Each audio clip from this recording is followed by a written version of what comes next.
చంద్రబాబు నాయుడు గారిని chief minister గా చేశాక మీరందరూ వినాలనుకునే మాట ఒకటి ఉంది కదా, ఏంటది?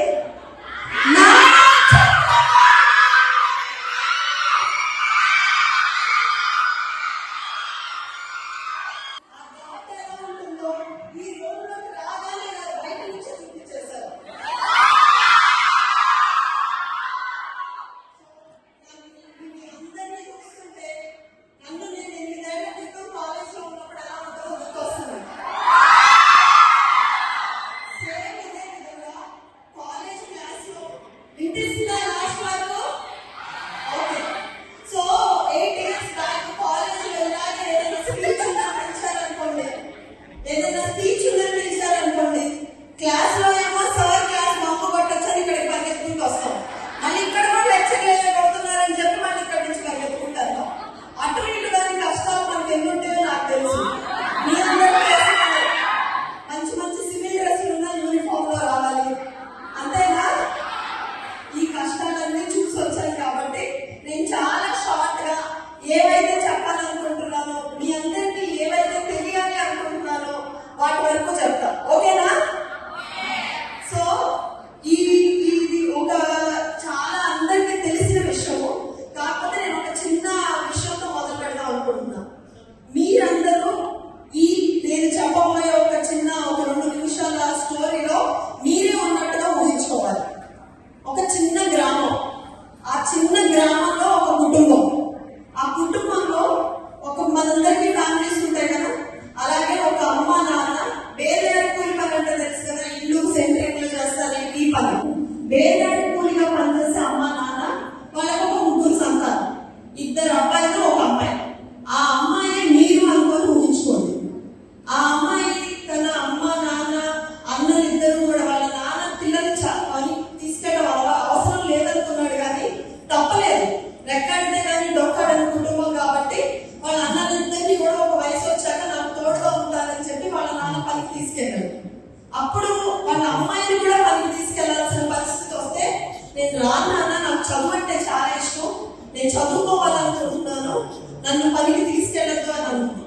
వాళ్ళ అన్నయ్యలు ఇద్దరు, సరే నాన్న పాపం తన ఆడపిల్ల కదా మనం వదిలేద్దాం, మనం కష్టపడి తను చదివిద్దాం అని చెప్పి స్కూల్ కి పంపించారు. వాళ్ళ అన్నలిద్దరూ నాన్న కష్టం చూసి, మనం ఇంత కష్టపడుతున్నారు మా కుటుంబంలో అని చెప్పి తను స్కూల్ టాపర్ గా నిలిచింది 10th క్లాస్ లో. ఆ తర్వాత మంచి స్కాలర్షిప్ వచ్చి ఇంటర్లో కూడా కాలేజ్ టాపర్ గా నిలిచింది ఆ కసితో చదివి. ఆ తర్వాత మీలాంటి బీటెక్ ఇలానే కూర్చొని చదివి నాన్న అన్నయ్యలు పడుతున్న కష్టం అంతా మెదడులో పెట్టుకొని, ఈ 4 ఏళ్ళు నేను కష్టపడితే, మనందరికీ చెప్పే మాటే కదా, 10th దాకా కష్టపడితే జీవితం సెట్ అయిపోయింది, ఇంటర్ దాకా కష్టపడితే జీవితం సెట్ అయిపోయింది, ఇంటికి 4 ఏళ్ళే అయిపోగానే మీ లైఫ్ సెట్ అయ్యి. అదే విధంగా తను కూడా, కానీ మనందరం అది మనకు కొంచెం అవసరం ఉండొచ్చు, అవసరం ఉండకపోవచ్చు, తనకి అదే జీవితం, ఖచ్చితంగా కష్టపడాలి. ఎందుకంటే వాళ్ళ అమ్మ నాన్న అన్నయ్యలు ఇద్దరు వాళ్ళందరూ కష్టపడి మరి తను చదివిస్తున్నారు, తినక ఆ రకంగా చదివిస్తున్నారు. ఆ అమ్మాయికి 4 ఏళ్ళు బీటెక్ చాలా కష్టపడి ఉండని బట్టలతోటి ఎలా 4 ఏళ్ళు పూర్తి చేసింది. ఒక్కసారి ఊహించుకోండి, ఆ పరిస్థితుల్లో మీరుండి 4 ఏళ్ళు అయిపోగానే ఉద్యోగం వస్తే మా అమ్మా నాన్నలకి ఫస్ట్ శాలరీతో ఏం కొనిపించాలి అని ఆలోచించిన వాళ్ళు ఎంతమంది ఒక్కసారి చేతులెత్తుంది? ఒక్కసారి చూడండి. అమ్మా నాన్నకి ఫస్ట్ శాలరీతో ఏం కొనిద్దామో అని ఇప్పటికే మనం ఆలోచించాం.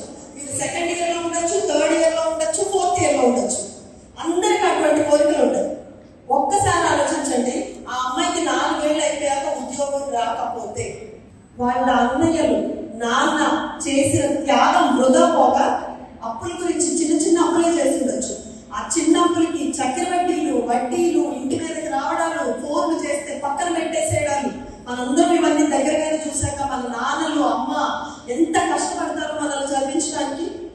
ఆ ఫోన్ పక్కన పెట్టేసి అసలు తలుచుకుంటేనే భయం వేస్తుంది. మీకు భయం వేస్తుందా? మరి అలాంటి అమ్మాయికి కానివ్వండి, అలాంటి అబ్బాయికి కానివ్వండి, ఒక ఉద్యోగం రావాలంటే కావాల్సింది ఏంటి? ఈ రాష్ట్రంలో ఐటీ. ఆ ఐటీ తెచ్చే సత్తా ఉన్న గవర్నమెంట్,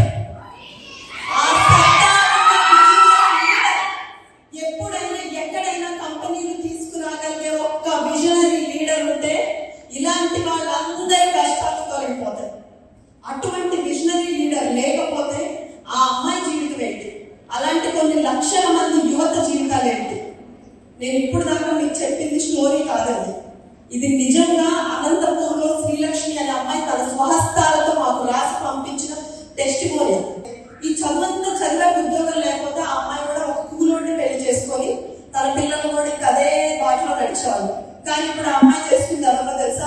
అదే కంపెనీలో పనిచేస్తున్న ఒక ఐటీ ఎంప్లాయీ.